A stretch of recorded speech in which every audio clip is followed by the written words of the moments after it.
사도신경하심으로 신앙 고백하겠습니다.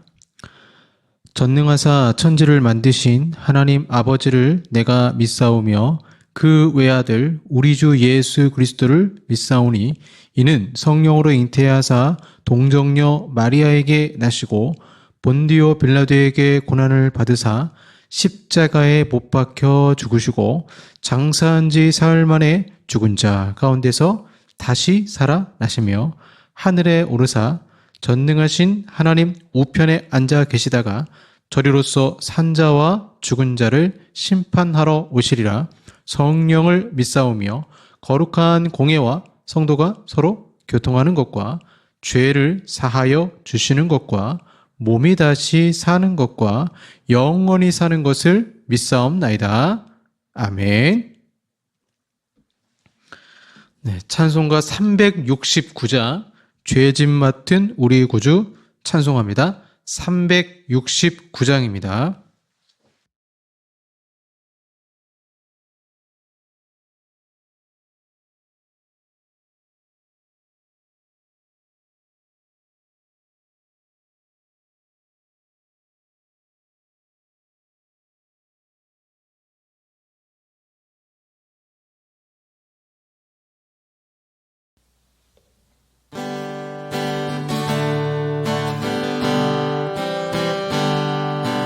죄짐 맡은 우리 구주 어찌 좋은 친구인지 걱정 근심 무거운지 우리 주께 맡기세 주께 고함 없는 것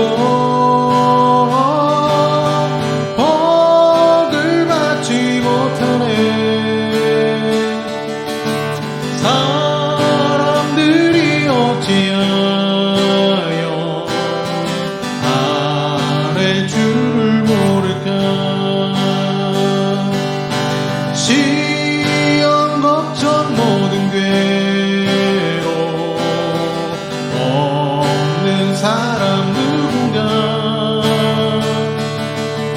부질없이 낙심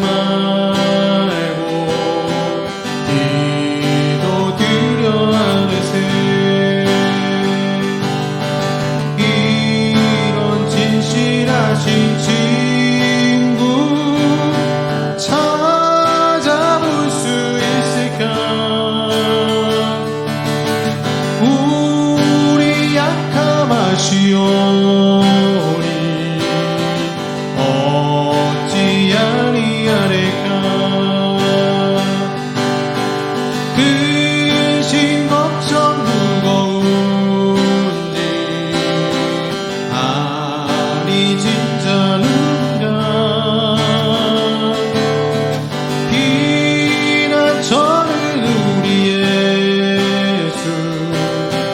주께 기도드리세 세상 친구 멸시하고 너를 조롱하여도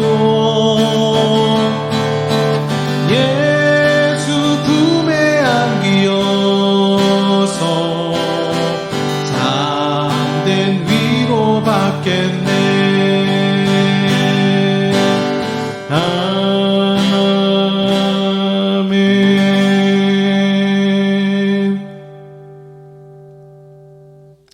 아멘. 기도하겠습니다.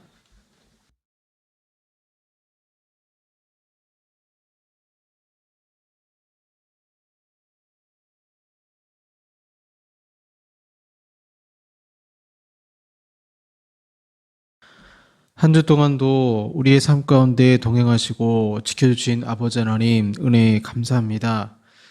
연말에 가까울수록 우리들의 삶 속에 하나님을 경험하지 못하고 또한 주마등처럼 흘러가는 주님께 순종한 부분도 있지만 불순종했던 부분들 회개하며 나아갑니다. 또 한 주를 살아갈 때 말씀 가운데 살지 못하고 죄악 가운데 살았던 저희들 주님께 고백하오니 십자가의 보혈로 우리 죄를 사해 주시고 이 시간 아버지 앞에 예배 드릴 때 정결하고 깨끗한 심령으로 나아가게 하여 주시옵소서. 원무한 불평하진 않았습니까? 주님, 참 인생이 어렵고 특별히 대한민국이 현재 어려운 가운데 있어서 광야 같은 인생을 살아가고 있습니다. 성도로서 이 땅에서 살아갈 때 참 하나님 나라의 백성으로서 또 이 땅에 속한 백성으로서 살아갈 때 쉽지 않음을 주님께 고백합니다. 내게 능력 주시는 자 안에서 내가 모든 것을 할 수 있느니라. 주님, 그러한 바울의 고백과 같이 우리도 자족하는 마음으로 믿음으로 승리할 수 있도록 주여 도와주시고, 현실은 팍팍한 그런 삶 속에 저희들이 살고 있지만 정말 여유로운 마음을 가져서 또 불쌍한 이웃들 구제할 수 있도록 주여 도와주시고, 우리의 삶이 주님께 영광이 되게 하시고, 아버지 하나님, 특별히 신앙적인 부분에 있어서 회복이 필요한 영혼이 있지 않습니까? 다시 예배의 자리가 회복되어지고 기도의 자리가 회복되어지고, 가정에서 정말 아무도 없을 때 그 혼자만의 시간에 주님을 찾고 또 말씀을 읽고 묵상하는 그런 성도로서 살아갈 수 있도록 주여 도와주시옵소서. 우리의 인생은 어리석어서 꼭 고난이 와야 하나님을 찾는 것 같습니다.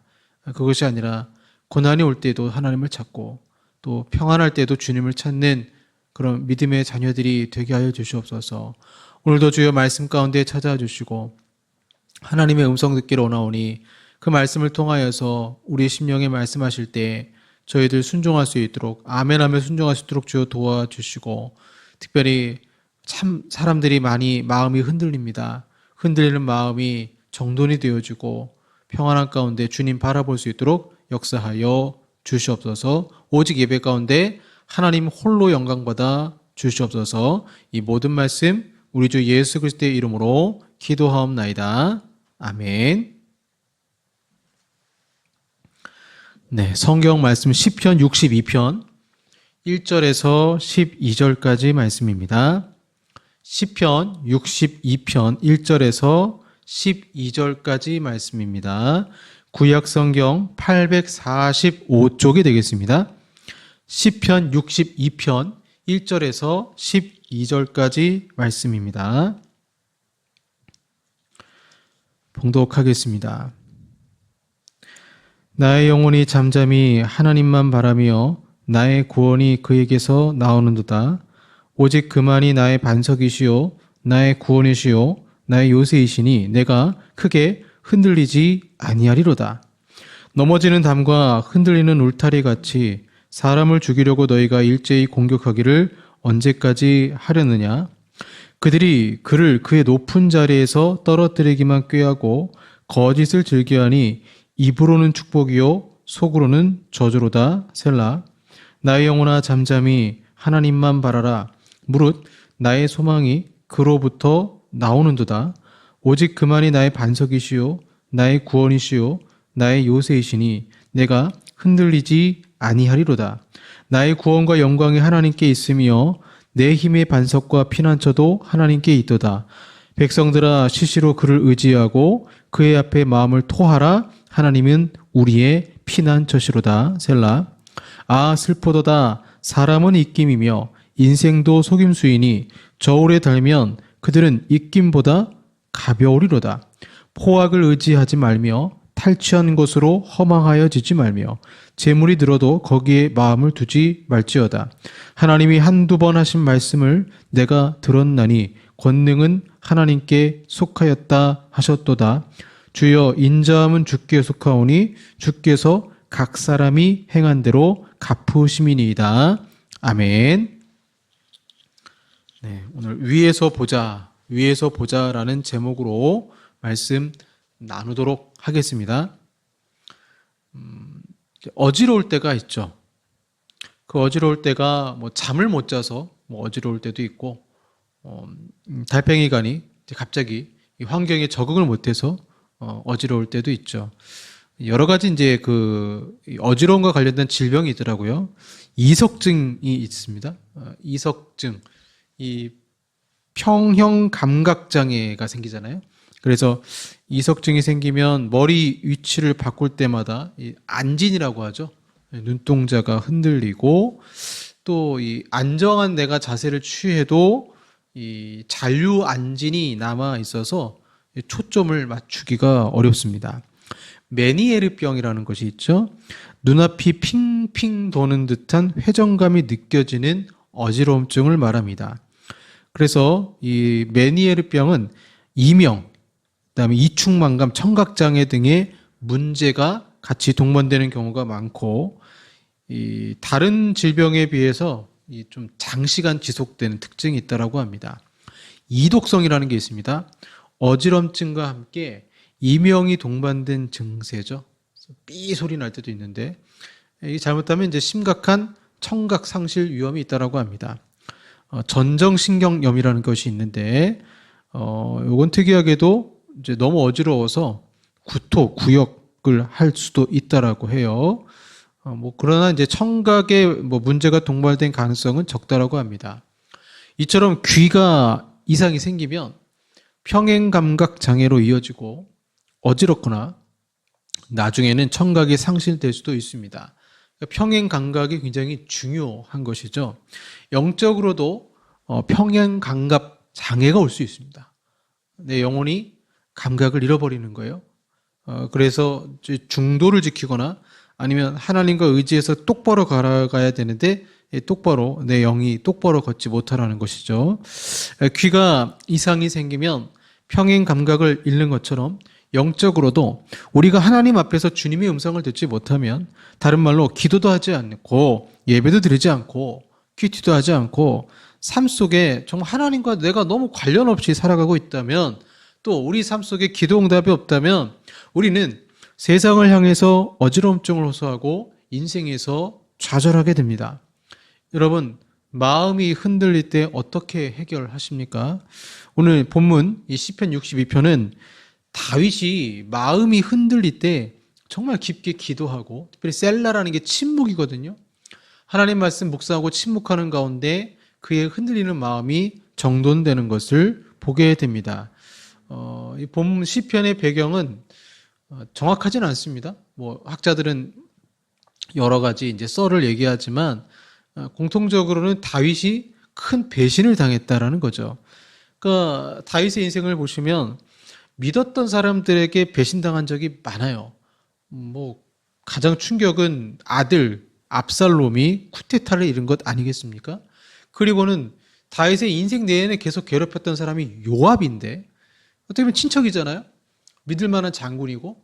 근데 다윗이 이제 여러 사람을 세울 때마다 그 사람을 암살을 합니다. 암살하고 그리고 이제 압살롬을 죽인 사람도 요압 장군이죠. 그래서 자신의 가장 최측근의 사람이 오히려 다윗을 위협하는 그런 가시 같은 역할을 했던 사람이 요압이죠. 우리는 여러 가지 상황에서 마음이 흔들릴 수가 있습니다. 청년들 요즘 참 어렵다고 하죠. 요즘 2030 세대가 통계청 자료 보니까 취업률이 점점 떨어지고 있고, 오히려 60세 이상 어르신들의 취업률이 올라가고 있다라고 하죠. 취업이 안 되고 또 진로가 걱정이 될 때 두려울 수 있죠. 환율이 계속 오르잖아요. 그럼 경제적으로도 두려울 수 있죠. 또 여러 가지로 흔들릴 때가 언제냐면, 내가 직장 생활할 때 또는 교회에서 동료들이 나를 괴롭게 할 때, 이 대인관계에서 지쳐서 힘들어질 수도 있습니다. 우리나라는요, 내가 돈이 있다 그러면 어떻게든 달라붙어요. 저 사람 퇴직금 있네? 그러면 프랜차이즈 업체에서 연락이 와서 컨설팅을 해주고, 카페를 차려주고, 음식점을 차려주고, 인테리어 비용 대주고, 나중에는 이제 재료를 자기네들 것만 쓰게 하잖아요. 그리고 이제 시중보다 10%, 20% 비싸게 하는 것도 있습니다.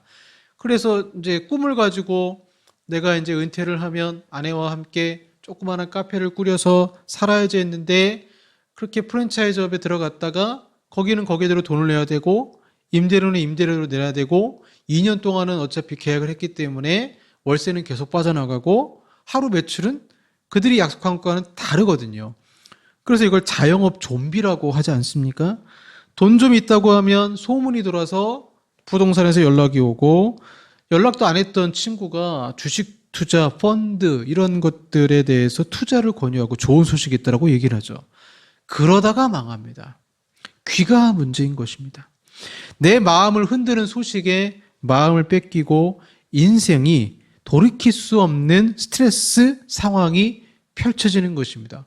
엎친 데 덮친 격으로 그렇게 힘들었는데 나중에 너무 스트레스 받아서 병까지 생기잖아요. 이러한 일들도 우리의 마음에 평정심을 흔들어 놓습니다. 그럼에도 불구하고 가장 우리의 마음을 흔드는 것은요, 믿었던 사람의 배신입니다. 배신. 여러분 배신 당해본 적 있습니까? 마음에 누가 큰 망치로 두들겨 팬 것처럼 멍하고 의욕이 사그라집니다. 다윗은 믿었던 사람들에게 배신당했기 때문에 그의 마음은 더 크게 흔들릴 수밖에 없습니다. 그래서 오늘 이제 본문에도 4절 말씀 보시면 그들이 그를 그의 높은 자리에서 떨어뜨리기만 꾀하고 거짓을 즐겨하니 입으로는 축복이요 속으로는 저주로다. 다윗 앞에서는 축복하지만 속으로는 저주한다라는 거예요. 저 왕을 빨리 끌어내려야 되는데 하고 그 마음을 알았을 때 그들의 속내를 알았을 때 다윗은 굉장히 충격을 받았을 것입니다. 이런 일들도 있어요. 현실에 우리의 삶 속에서도 비일비재하죠. 직장 동료에게 비밀이야 라고 해서 상사 욕을 했는데 어느 날 상사가 불러서 뭐 네가 내 욕했다며 막 그렇게 하면은 어떤 심정이겠습니까? 믿었던 사람에게 배신을 당한 거죠. 이런 일들이 인간 세상에서는 참으로 많이 일어나기 때문에 사실 뭐 특별한 일도 아닙니다. 본문 3절 말씀 보시면 넘어지는 담과 흔들리는 울타리 같이 사람을 죽이려고 너희가 일제히 공격하기를 언제까지 하려느냐? 넘어지는 담, 거의 쓰러지기 직전인 울타리, 보는 사람 입장에서 위태해 보이죠. 그래서 누군가가 조금만 건드리면 이 담은 넘어지고 울타리도 부서질 것 같아요. 우리 마음이 그렇다라는 거죠. 이 표현은요, 다윗의 약점을 말합니다. 다윗의 평소 약점이 있었어요. 다윗도 인간이잖아요. 그의 인생의 오점이 있어요. 충성스러운 부하의 아내를 뺏은, 밧세바를 뺏은 적도 있고 그 일로 인해서 간접살인을 저지른 적도 있습니다. 그러나 이런 문제는 그가 진실되게 회개했으며 그의 노년에는 그는 바른 왕, 또 공의로운 왕으로서 정치를 열심히 하려고 했습니다. 그런데 원수들은 이 과거의 다윗의 약점을 물고 늘어지는 것입니다. 여러분 누군가가 여러분의 약점을 파고들면서 공격한다면 어떻게 하시겠습니까? 그것도 없는 내용이 아닌 흔들리는 울타리, 넘어지는 담처럼 없는 내용이 아니에요. 내 약점을 가지고 누군가 공격할 때 사람은 흔들릴 수밖에 없는 것입니다. 이런 상황에서 다윗의 선택은 기도입니다. 그리고 그는 그의 기도 속에서 흔들리는 마음을 추스리는 것이죠. 그래서 그는 1절부터 이렇게 말해요. 막 바람에 흔들리는 것처럼 흔들리는 그런 상황 속에 다윗이 6번이나 말하는 게 뭐냐면 하나님만 바라며, 여기에 이제 무슨 만, 하나님만 바라며 이렇게 고백하고 있습니다. 2절에서 보시면 오직 그만이 만 써 있죠. 그러니까 여기 뭐뭐의 만에 해당하는 히브리어 야크를 6번 정도 사용합니다. 이 아크의 뜻은요, 오직 그럼에도 불구하고란 뜻입니다. 오직 그럼에도 불구하고. 그래서 본문의 의미는 사람이 나를 공격하고 그럼에도 불구하고 난 하나님만 의지하겠다라는 거예요. 이 세상은 내 마음을 막 쥐락펴락하면서 흔드는데 그럴 때도 나는 하나님만 의지하겠다라는 것입니다. 세상을 의지하지 않고 오직 하나님께 기도하며 마음을 정돈하겠다라는 뜻입니다. 여러분, 세상 사람들은 흔들리는 마음을 무엇으로 정돈합니까? 노래방 가서 노래를 부른다거나 술로 마음을 달래거나 게임을 한다거나 그런 방법들은 일시적인 마취제에 불과합니다. 우리는 흔들리는 마음을 정돈하려고 할 때 오직 하나님께만 이 문제를 해결해 달라고 하는 믿음이 있어야 되는 것입니다. 다윗은 참 솔직한 사람이에요. 그는 드디어 마음을 열고 기도하게 됩니다. 그런데 그의 솔직한 고백을 보세요. 2절 말씀 보시면 내가 크게 흔들리지 아니하리로다 이렇게 말하고 있어요. 기도하고 있어요. 기도하고 있는데 크게 흔들리지 아니하리로다 역으로 뒤집어 보면 지금 조금 흔들리고 있다는 거예요. 기도하고 있는데도 마음이 지금 흔들리는 거예요. 그도 인간이기 때문에 배신자의 공격에 흔들리는 마음을 완벽하게 정돈할 수는 없었던 것입니다.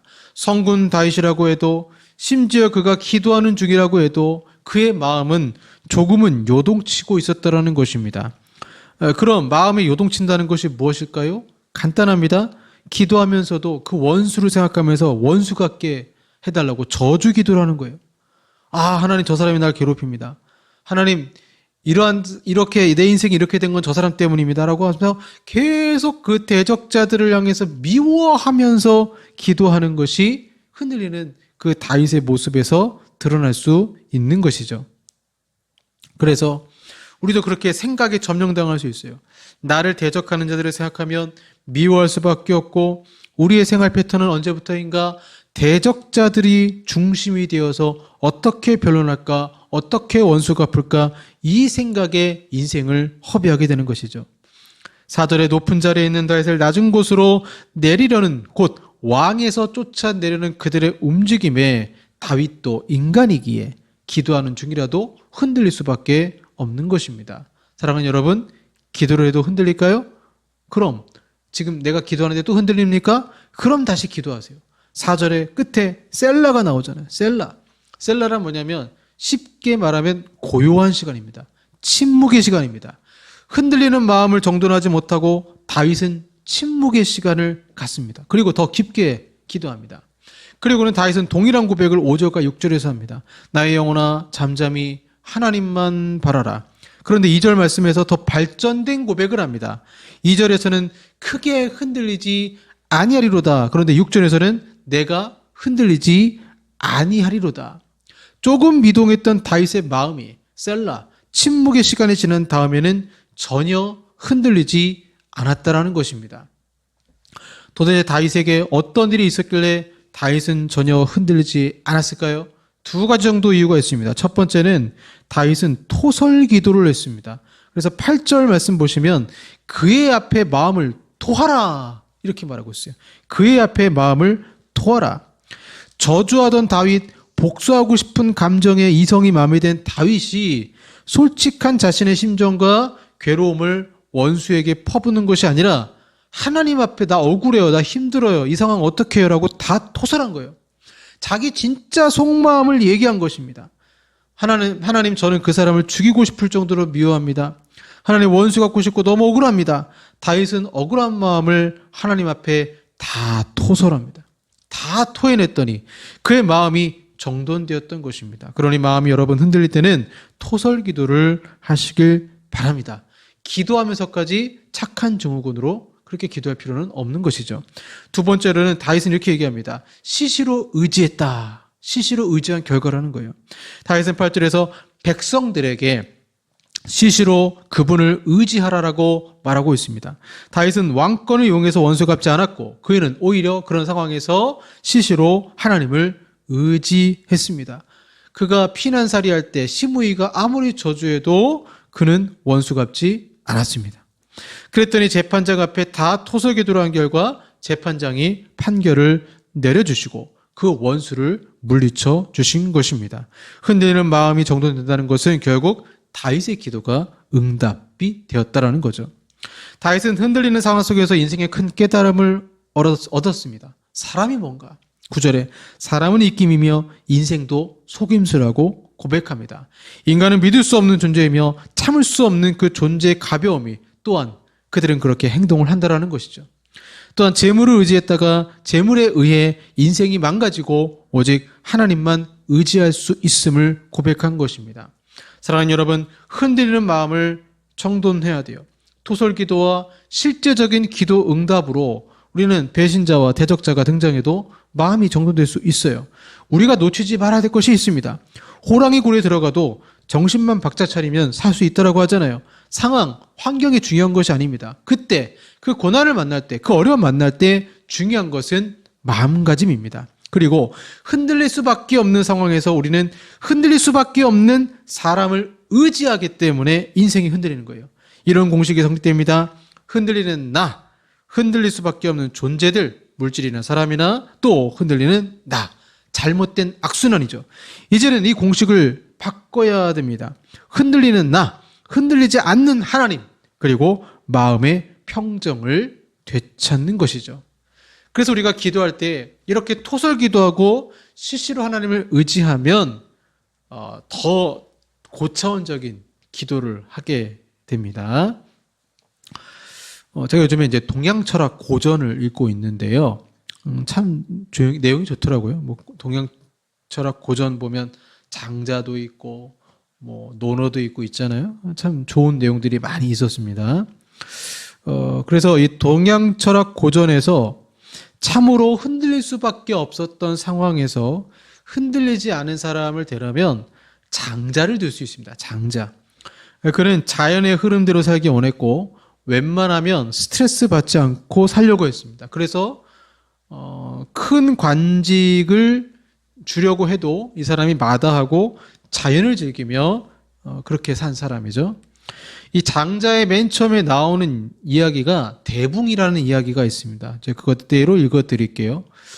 북쪽 바다에 물고기가 있는데 이름을 곤이라 한다. 곤의 크기는 몇 천이나 되는지 알 수가 없다. 그것이 변해서 새가 되면 이름을 붕이라 한다. 붕의 등 넓이는 몇 천이나 되는지 알지 못한다. 힘차게 날아오르면 그 날개가 하늘에 가득 들이운 구름과 같다. 이 새는 바다 기운이 움직여 대풍이 일면 그 바람을 타고 남쪽 바다로 날아간다. 붕이 남쪽 바다로 날아갈 때도 파도를 3천리나 일으키고 회오리 바람을 타고 하늘 높이 9만 리를 오른 뒤에야 6월의 대풍을 타고 남쪽으로 날아간다. 바람이 두텁지 않으면 큰 날개를 띄울 힘이 없다. 그러므로 9만 리나 올라가야 날개 밑에 충분한 바람이 쌓이며 그런 뒤에야 바람을 타고 푸른 하늘을 등에 진 채 아무 걸림 없이 남쪽을 향해 간다. 매미와 산비둘기가 그를 비웃는다. 우리는 힘껏 날아 느릅나무 가지에 오르지 때론 거기에도 이르지 못하고 땅에 곤두박질 치기도 하는데 저놈은 어째서 9만 리나 날아올라 남쪽으로 가려 하는가? 이 작은 날짐승들이 어찌 대붕의 비상을 알겠는가? 작은 지혜는 큰 지혜에 미치지 못하고 짧은 수명은 긴 수명에 미치지 못한다. 이런 고전의 무슨 SF 말도 안 되는 얘기냐가 했는데 그게 아니라 이유가 있는 거죠. 이게 이제 생물학적인 얘기를 하는 게 아니잖아요. 물고기가 새로 변했다 그런 얘기를 하는 것이 아닙니다. 이것은 자기 변형에 관한 이야기입니다. 그 변형은 의식의 수준에서 또한 인격과 관점의 변화를 이제 겪는 체험을 말하는 거죠. 다시 말해서 바닷속의 물고기 의식의 수준에서 붕새의 수준으로 자기 변형이 일어난다는 거예요. 물속에 사는 물고기의 의식은 하늘을 나는 새 의식에 비교하면 분명 천양지차일 것입니다. 비유하자면 누워서 천장만 보던 갓난아기가 어느 날 자기 몸을 뒤집어서 방바닥을 보게 되는 것과 같은 수준의 경험인 것이죠. 누워있을 때 보이는 세상과 엎드려서 보는 세상은 전혀 다른 것입니다. 이렇게 보는 것과 내려보는 것이죠. 이렇게 의식의 변화를 경험하면 그 이전과는 다른 관점으로 세상을 보고 이전과는 다른 방식으로 세상과 관계를 맺게 됩니다. 대붕은 너무나 커서 웬만한 바람이 불어서는 날 수가 없다라고 장자가 말합니다. 거센 태풍이 일어나야 거대한 몸을 실어 올릴 수가 있습니다. 게다가 9만 리 산고까지 솟구쳐 올라가야 비로소 공기층이 새의 무게를 떠받칠 수 있고 그제야 비로소 자신의 능력을 발휘해서 저 멀리 남쪽 바다로 날아갑니다. 매미와 비둘기는 산비둘기는 그 모습을 비웃습니다. 뭐하러 쓸데없이 그렇게 높이 올라가나 그렇게 날아가려고 했으나 그래서 장자는 세상 사람들은 자기를 이해를 못한다는 거예요. 결국에는. 그러니까 의식 수준이 다르다라는 것이죠. 저는 이 부분을 읽고 그런 생각이 들었습니다. 기도하면 북쪽 바다의 큰 물고기 고니가 큰 새 대붕으로 변한다라는 거죠. 전 그렇게 느꼈어요. 기도하면 북쪽 바다의 큰 물고기 고니가 큰 새 대붕으로 변하는 것입니다. 저는 동양고전의 이 부분을 읽고 생각했습니다. 장자는 무의자연을 말했지만 우리는 사명이 있습니다. 다윗도 공의의 왕이 되라는 사명이 있어요. 그런데 그를 끌어내리려는 음모와 사람과의 관계에서 그는 영적 감각을 상실할 수밖에 없었습니다. 마음이 흔들렸어요. 기도하고 났더니 그가 정말 하나님을 의지하고 인생의 문제를 큰 바다, 물고기, 고니 그 물에서 그 물속에서 보니까 기도하는 가운데 그 문제가 정말 문제로 보이는 거예요. 당장 떠오르는 카드값, 내 아픈 남편, 아내, 아들, 딸, 말 안 듣는 자녀들, 큰아들 같은 남편, 사고치는 배우자, 이러한 크고 작은 일들의 문제 속에서 우리는 그 문제에 휩싸여서 기도할 수밖에 없는 물고기, 고니 같은 존재입니다. 그런데 기도했더니 새가 되는 것입니다. 붕이라는 큰 새가 되어서 거친 파도 날 향해 와도 주와 함께 날아오르리. 그 문제를 바다 밑에서 보는 시선이 아니라 하늘에서 보기 시작합니다. 그렇게 기도했더니 카드값이 문제가 아니고 말 안 듣는 자녀가 문제가 아니고 더 큰 영적 세계 저 하늘에서 문제를 바라보니 저 바다 밑에서 허우적거리는 내 인생이 한심해 보이고 하늘로 올라갈수록 지상의 사물이 작아지는 것처럼 별것 아닌 것처럼 느껴지는 것입니다. 이유는 하나님이 계시기 때문에 그렇습니다. 나에게는 큰 문제이지만 하나님의 말씀으로 너무나도 간단하게 해결할 수 있는 문제에 나는 씨름하면서 정작 중요한 물고기가 새가 되는 변형, 즉 내가 주님을 더 닮아가는 그 문제는 등한시했던 것을 회개하게 되고 문제를 바라보는 시각과 관점의 차이가 변하는 것입니다. 이는 본문의 셀라에 해당하는 것입니다. 침묵 속에서 다윗은 고백합니다. 나의 영혼아 잠잠히 문제만 바라라? 아니요. 하나님만 바라라. 왜 하나님만 바라라고 했습니까? 우리는 기도 중에 나의 영혼아 잠잠히 돈 문제만 바라라. 나의 영혼아 잠잠히 자녀 문제만 바라라.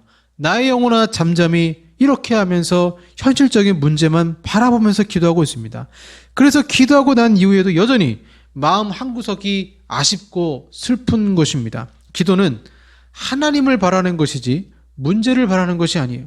다윗은 하나님만 바라고 하나님으로부터 소망이 나왔음을 고백하고 있습니다. 즉 바다 물고기가 새가 되어 주와 함께 날아올라 문제를 위해서 보자. 그 인생의 문제도 해결될 뿐만 아니라 그 문제에 대해 넘어서 하나님이 정말 원하시는 것이 무엇인지를 기도 중에 발견하게 된 것입니다.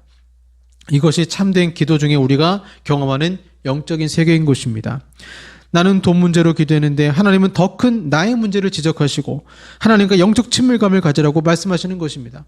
나는 건강 문제로 기도했는데 건강보다 더 큰 문제가 나에게 있음을 주님이 알려주신 것입니다.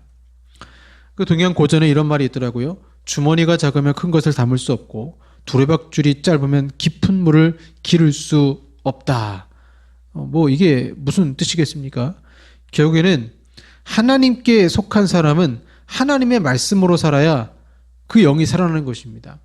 두레박줄이 길어지고 그 다음에 주머니가 크게 되는 건 우리 인생의 크고 작은 고난을 통해서 두레박줄은 길어지고 그 다음에 우리 인생의 주머니가 커져요. 그 고난을 우리가 마주하게 될 때 하나님이 그걸 크게 만드세요. 또 깊게 만드세요. 그래서 복이 들어오는 거예요. 그냥 복이 들어오는 게 아닙니다. 사랑하는 여러분, 오늘 다윗은 기도 중에 그의 시선을 문제의 어떤 바다 속에서 보는 시점이 아니라 침묵 가운데 하나님의 시선으로 보기 시작했습니다. 기도하면서 밑에서 보지 마시고 위에서 보십시오. 우리는 하나님의 지혜를 측량할 수 없지만 위대하신 섭리 가운데 하나님이 나를 끌고 올라가시면 그 역사하심을 믿으면 흔들리는 상황 속에서도 기도로 승리하게 될 것입니다. 기도하겠습니다. 사랑의 하나님, 다윗은 하나님만 바라라고 했는데 우리는 여전히 현실의 문제만 바라며 끝까지 그렇게 기도하고 있지 않습니까? 동양 고전에 나오는 것처럼 바다 물고기가 새가 됐다라는 정말 말도 안 되는 이야기지만 우리 예수 믿는 사람들이 정말 진심으로 기도할 때 우리 인생이 그렇게 변화됨을 아버지 하나님 믿습니다.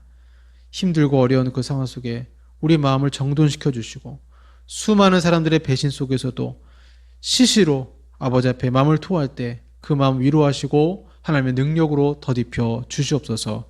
예수님 이름으로 기도합니다. 아멘. 시편 62편을 배경으로 한 찬양이 있습니다. 나의 영혼아 잠잠히 하나님만 바라며 찬양하겠습니다.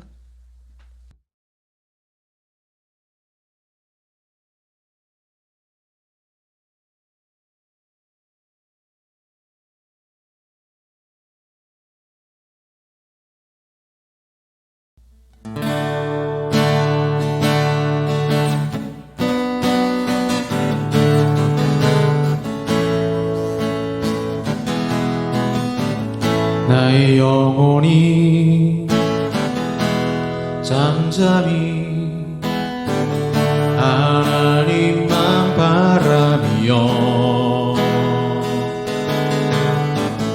나의 구원이 그에게서 나하는도다.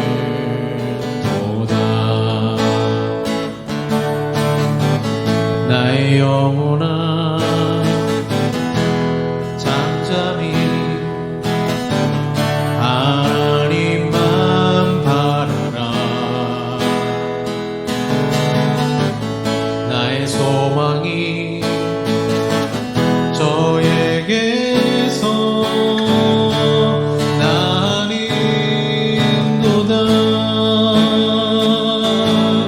오직 주만이 나의 반석 나의 구원이시니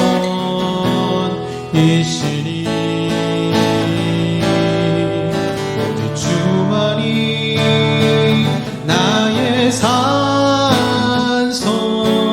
내가 요동치 아니하리. 나의 영혼이 간절히 여호와를 갈망하며 나의 입술이 여호와를 찬양하리. 나의 영혼이 즐거이 여호와를 따르리니 나의 소망이 저에게서 나는도다. 오직 주만이 나의 반석 나의 구원이시니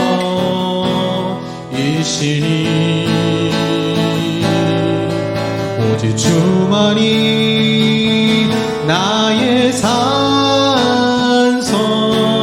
내가 요동치 아니하리.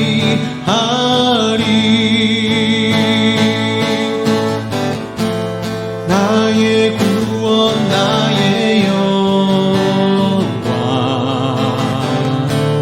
하나님께 있으리. 내 힘의 반석과 피난처 되시네.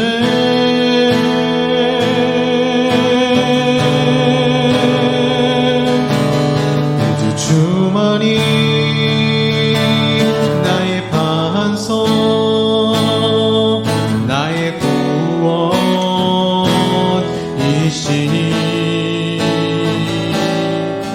오직 주만이 나의 산성 내가 요동치 아니하리.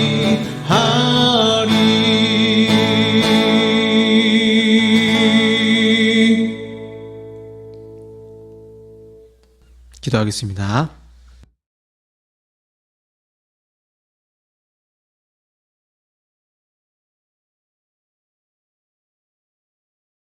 흔들릴 수밖에 없는 인생 속에서 주님은 흔들리지 아니하시고 우리의 반석이 되시고 구원이 되심을 아버지 앞에 고백합니다. 오늘도 아버지 앞에 11조 감사구제 선교로 영광 돌립니다. 하나님 기쁘게 이 예물 받아주시고 삶 속에서 고난이 있고 힘들 때마다 시시로 하나님께 토설하고 의지하며 기도할 때 먼저 우리 마음에 평정심을 유지할 수 있도록 주여 엎드려 주시고 하나님의 눈으로 그 문제를 바라볼 수 있도록 주여 도와주시며 한 주간도 그 인생의 문제들이 주님 말씀 가운데 점점 해결함 받는 놀라운 은혜를 경험케 하여 주시옵소서. 예수님 이름으로 기도합니다. 아멘. 지금은 우리 구주 예수 그리스도의 은혜와 성부 하나님의 사랑하심과 성령 하나님의 교제 교통 역사하심이 힘든 상황 속에서 오직 하나님만 바라보며 승리하기 원하는 우리 사랑하는 성도들과 한국 교회 위에 영원토록 함께 있을지어다. 아멘.